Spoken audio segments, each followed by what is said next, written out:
I pledge allegiance to the flag of the United States of America and to the republic for which it stands, one nation, under God, indivisible, with liberty and justice for all. Good morning, Central Valley. It's Gabe and Mike here with your announcements for today, Friday, January 26, 2018. The lunch for today is pierogies with onions. The cafeteria attendance contest has come to an end, and our winner of the Pens vs. Shark hockey game tickets is Mia Scalamagna. Congratulations and thank you for your participation in school meals. You can pick up your prize from Miss Holt in the cafeteria. World history students from Mr. Bell's or Mrs. Zillion's classes are encouraged to return permission forms as soon as possible if they are interested in attending the BCC-TC field trip on February 13th. Attention all juniors and seniors. Workers are needed to work with grades 1 and 2 at the primary school from 2:45 to 3:15 p.m. or 3:30 p.m. This will start next week. Please let Mrs. Jones know if you're able to help out. All hours can be used towards senior project.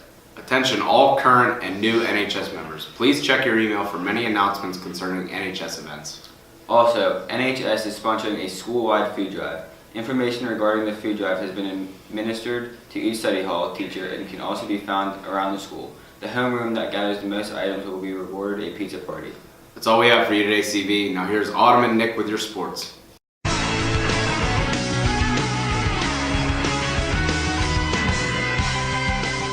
Good morning, Central Valley. It's Autumn here with your sports. Last night, the girls' basketball team defeated Ambridge 51-37. Kaylin Underwood led the team, scoring 18 points. The boys' basketball team will travel to Quaker Valley tonight for an important section matchup with the undefeated Quakers. The student section for the game will be an area taped off above the Central Valley cheerleaders. When you enter the gym, you will be directed to go to the left, and it's the first section of the bleachers. Tickets for the game are $5 adults and $2 for students. Congratulations to Central Valley senior Brandon Davidson and sophomore Noah Yurden on being selected to participate in the PIHL Division II All-Star Game on Sunday, January 28th. The game will be played at Robert Morris University Island Sports Center. The puck drops at 10:45 a.m. In intramural news, the Celtics play the Rockets in the main gym, and the Grizzlies play the Thunder in the Aux gym. That's all we have for your sports TV. Now here's Mike and Gabe with your fun facts of the week.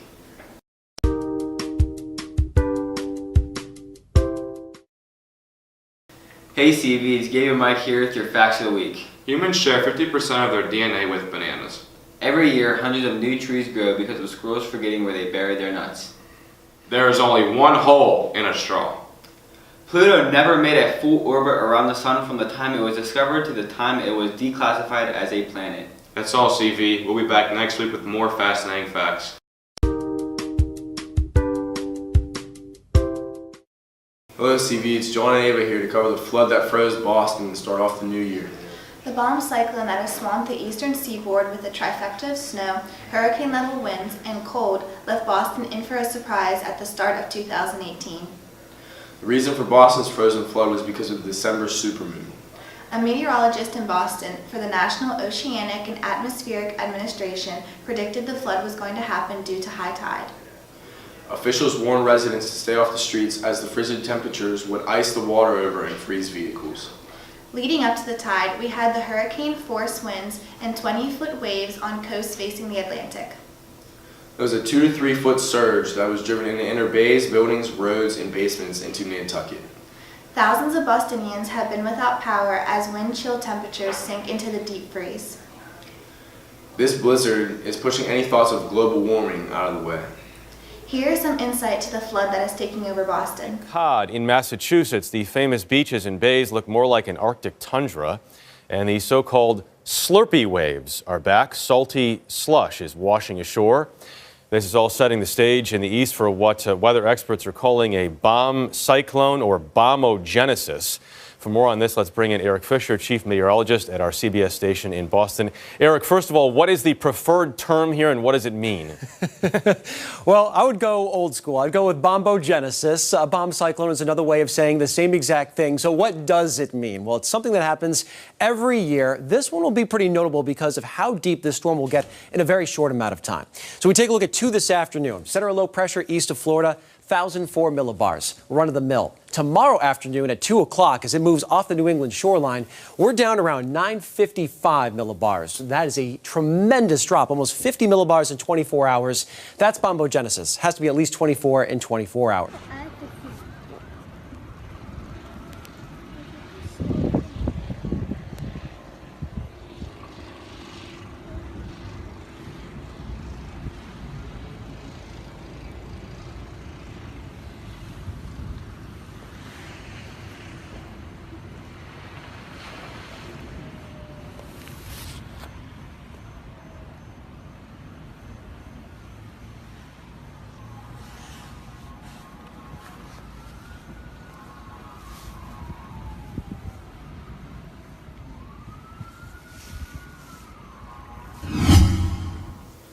People are concerned that the warmer weather will cause a second wave of water.